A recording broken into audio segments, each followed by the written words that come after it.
आपका स्वागत है। आज हम इंडियन मार्शल आर्ट्स के बारे में पढ़ेंगे। तो इंडिया का जो लैंड रहा है ये बहुत ज़्यादा डाइवर्स है। अलग-अलग तरीके के कल्चर यहाँ पे फॉलो होते रहे हैं, अलग-अलग एथनिसिटीज़ यहाँ पर लोग फॉलो करते रहे हैं। बहुत ज़्यादा वैरायटी अलग-अलग एरिया के अकॉर्डिंग मार्शल आर्ट में भी रही है और ये एंशिएंट टाइम से खुद को डेवलप करता रहा है। क्लोजली रिलेटेड है ये डांस, योगा और परफॉर्मिंग आर्ट से, और ये कुछ ज़्यादा वॉयलेंट रहा करते थे। इस वजह से ब्रिटिश गवर्नमेंट ने कलरीपयट्टू सिलंबम जैसी मार्शल आर्ट को बैन भी किया था। तो एम क्या है मार्शल आर्ट प्रैक्टिस करने का? फिजिकल फिटनेस, सेल्फ डिफेंस और मॉब को डिफ्यूज करने के लिए मार्शल आर्ट इंडिया में एंशिएंट टाइम से होता चला आ रहा है। पहला मार्शल आर्ट कलरीपयट्टू जो कि केरला में परफॉर्म किया जाता है। इसे बैटल फील्ड्स के लिए डिज़ाइन किया गया है। कलरी शब्द एक मलयालम शब्द है जिसका मतलब होता है ट्रेनिंग हॉल, जहाँ से ये स्टार्ट होता है ऑब्वियसली। परशुराम ने इसे इंट्रोड्यूस किया था, ऐसा माना जाता है। इस मार्शल आर्ट को करने के लिए कोई सॉन्ग या फिर ड्रम की ज़रूरत नहीं होती है। इसमें सबसे इम्पॉर्टेंट चीज़ होती है आपका फुटवर्क। अगर लड़कियां परफॉर्म करती हैं तो उन्हें उन्यार्चा कहा जाता है, हीरोइन। उन्यार्चा मतलब होता है हीरोइन। इसका मेंशन आपको वदक्कन पतुकल में मिलता है। ये बैलेड हैं जो कि क्या बोलते हैं, Chekavar of Malabar region. Malabar region के चेकावर्स को सेंटर करके बैलेड्स लिखे गए हैं, उनमें आपको कलरीपयट्टू का मेंशन मिल जाता है।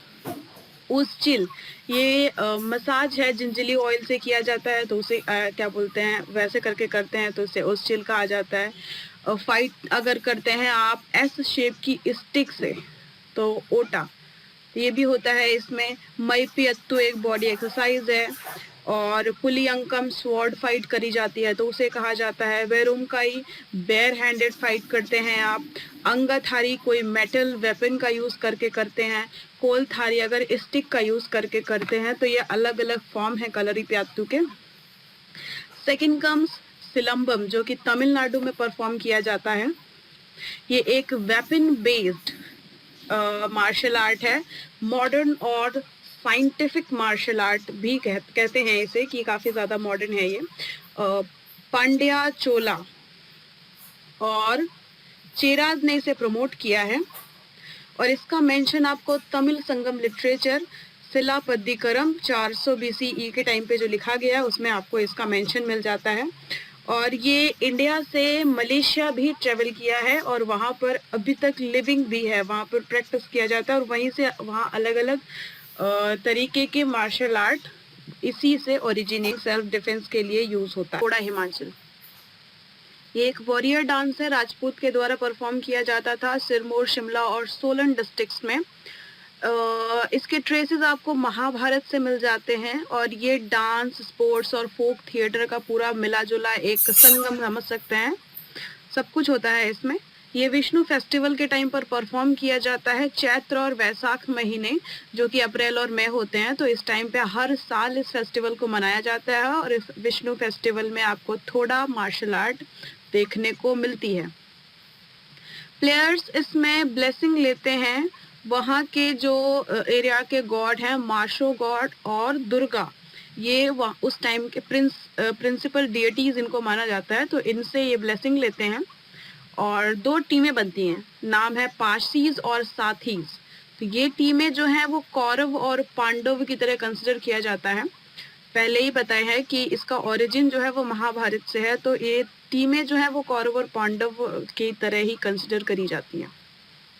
उसके बाद आ जाता है कुट्टू वरिसई जो कि तमिलनाडु, श्रीलंका, मलेशिया में भी परफॉर्म किया जाता है। इसका फर्स्ट मेंशन आपको संगम लिटरेचर पे मिलेगा और ये श्रीलंका और मलेशिया में भी काफ़ी ज़्यादा पॉपुलर है।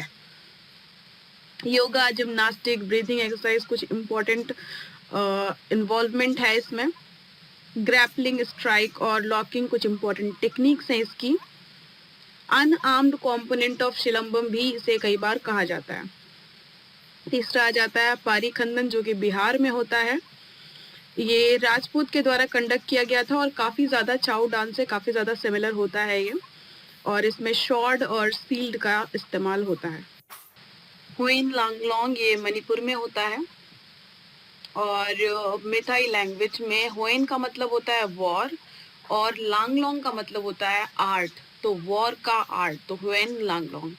हुइन लांगलोंग का नाम थांगता और सरित सारक भी है, दो नाम है या फिर कंपोनेंट समझ सकते हो आप, इसी के ही हैं। तो थांगता मतलब आर्म्ड कॉम्बैट और सरित सारक मतलब अनआर्म्ड कॉम्बैट, जिसमें आर्म्ड का यूज होगा थांगता और नहीं होगा तो सरित सारक कहा जाएगा। प्राइमरी वेपन जो है वो तांग मतलब स्वॉर्ड और ता मतलब स्पीयर, तो ये इसके प्राइमरी वेपन हैं, ये यूज होते हैं।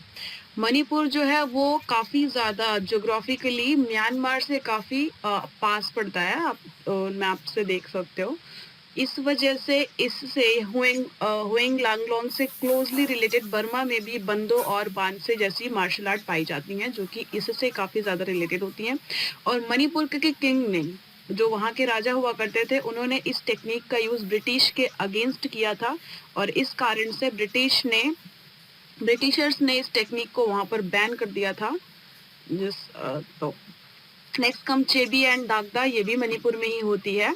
तो इक्विपमेंट इसमें चेबी स्वॉर्ड को कहते हैं। तो चेबी 2 से 2.5 फीट तक की होती है और शील्ड जो है वो 1 मीटर तक का डायमीटर होता है। और अब ये क्या बोलते हैं, पहले तो मेटल वगैरह के होते थे, अब ये लेदर के होते हैं, क्योंकि अब ये परफॉर्मिंग आर्ट की तरह यूज होता है। पहले ये क्या बोलते हैं, कॉम्पिटेंट बैटल की तरह था। लाठी खेला पुणे और बंगाल में, ये स्टिक फाइटिंग होती है, इंडिया और बांग्लादेश में होती है, और जो ये प्रैक्टिस करते हैं उसे लठियल कहा जाता है। और गातका पंजाब में, पंजाब के जो सिख हैं वो स्किलफुल यूज करते हैं वेपन का, स्टिक, किरपान, तलवार, कतार, इन सब का यूज करके वहां पर एक मार्शल आर्ट का परफॉर्म करते हैं, जैसे गातका कहते हैं। मर्दानी खेल महाराष्ट्र में होता है, यहाँ पर यूनिक इंडियन स्वॉर्ड मतलब पाटा और वीता मतलब भाला टाइप का कॉर्डेड लेंस, तो भाला टाइप का होता है, तो उसका यूज करके मर्दानी खेल एक महाराष्ट्र में होता है। इनपुआम रेसलिंग मिजोरम में होता है। स्ट्रिक्ट रूल होते हैं, जो आपको एक सर्कल बनाया जाता है, उसके अंदर ही आपको रेसलिंग करनी है, आप उसके बाहर नहीं जा सकते हो, आप किक नहीं कर सकते हो, नी बेंड नहीं कर सकते हो। और ये 1750 एडी से इसकी प्रैक्टिस होती चली आ रही है लगातार। बर्मा की लुशाई हिल्स में भी इसके एविडेंसेस मिलते हैं आपको। इसमें कैच होल्ड बेल्ट मतलब जो भी ओपोनेंट जो बेल्ट पहने होता है उसको पकड़ करके होल्ड करना होता है, ऐसी कुछ टेक्निक होती है इसमें। देन कम्स मुष्टि युद्ध, ये वाराणसी में होता है। ये बॉक्सिंग जो आज हम करते हैं उससे काफ़ी ज़्यादा रिजेंबल करता है, लेकिन अब ये उतना देखने को नहीं मिलता है। मेंटल, फिजिकल, स्पिरिचुअल हर चीज़ का डेवलपमेंट होता है, अगर आप किसी भी तरीके की मार्शल आर्ट करो इससे भी होता है। 4 कैटेगरीज में इसको बांटा गया है और इसके जो नाम है वो हिंदू माइथोलॉजी में जो गॉड के नाम है उनसे रिलेट किया गया है। तो पहला है जाम्बुवंती, इसको लॉकिंग और होल्डिंग टेक्निक कहा जाता है। हनुमंती टेक्निकल सुपीरियरिटी है। भीमसेनी और जरासंधी लिम्ब और जॉइंट ब्रेकिंग टेक्निक है। और देन कम्स पाइका अखाड़ा, उड़ीसा में होता है ये। डांस प्लस कॉम्बिटेंट, ये वॉरियर्स इसे परफॉर्म करते हैं। और अब पहले तो क्या बोलते हैं मार्शल आर्ट की तरह था, अब ये परफॉर्मिंग आर्ट की तरह हो गया है और चाउ डांस से काफ़ी ज़्यादा सिमिलर है ये। देन कम्स क्वे, कश्मीर में होता है। स्वॉर्ड और शील्ड का यूज़ होता है इसमें। काती सामू आंध्र प्रदेश में होता है। रॉयल आर्मी से बहुत ज़्यादा यूज़ किया करते थे। और बंदेज लॉकिंग और होल्डिंग की टेक्निक है, किलिंग नहीं करी जाती है इसमें। मल्ल युद्ध साउथ इंडिया में होता है, रेसलिंग स्टाइल है जिसमें निबन भी एक स्टाइल है इसका। और कृष्णदेव राय वगैरह ने इसको काफ़ी ज़्यादा प्रमोट किया है। मलखम्ब महाराष्ट्र में होता है ये। इंशु खनवर, ये मिजोरम में होता है। राउंड वुडेड रॉड और का यूज़ होता है इसमें और एक सर्कल के अंदर आपको इसे परफॉर्म करना होता है। क्रिप्ट सल्दूर, ये क्या बोलते हैं निकोबार में होता है और इसे निकोबारी रेसलिंग भी कहा जाता है। और वर्मा अति तमिलनाडु में होता है और अटैक एम्ड एट बॉडी के वाइटल स्पॉट्स पर अटैक एम किया जाता है इसमें। वर्मा कुछ क्वेश्चंस दिए हुए हैं, आप इन्हें देख सकते हो और इनके आंसर आप कमेंट सेक्शन में दे सकते हो। तो रेफरेंस है जो आपने अब ये पढ़ा है उसी के अकॉर्डिंग है, आप देखिए और आंसर दीजिए। पहला क्वेश्चन ये है और दूसरा क्वेश्चन ये है, आपको दोनों के आंसर दे।